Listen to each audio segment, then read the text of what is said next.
Good morning, everyone. Attorney, Let us how are you? listen to Alvin Tourism. I don't know if this video is AI or The accurate SPR, do you have any generation. message for the Filipino people now that mid-12 election are fast approaching? He asked for calm and restraint. He knows that there are elections in the offing. He knows that the people are very interested in his welfare.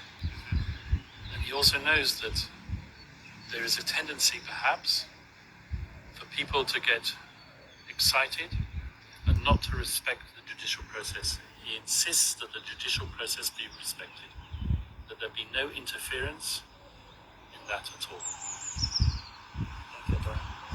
And Attorney, how do you respond to the ICC judge's rejection of your proposal?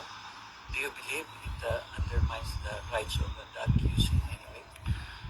Well, this whole thing about the judges rejecting my proposal, that never happened.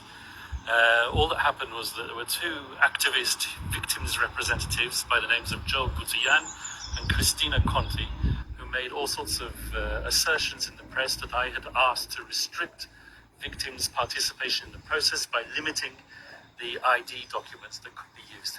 That never happened. All I was doing was I was relying on what the Philippine social security system requires for ID to be verified in the Philippines. What they don't tell you is that they were not accepted at this present moment in time to be representatives of the victims, rather the OPCV, which is the unit which is dedicated to representing victims at the ICC. So this is not a question of the judges rejecting something that the defense asked for. This is a response that the defense made to the VPRS, which is the internal court unit which is responsible for assessing victims' applications.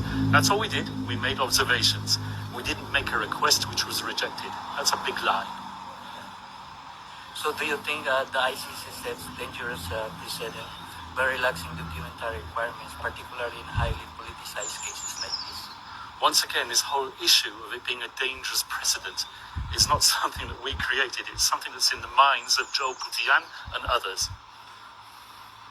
Thank you, Attorney. And lastly, Attorney, what is your message to the Filipino people closely watching the process unfold? Respect the judicial process, respect the judges, and respect former President Duterte's right to a fair trial. Thank you, sir. Thank you.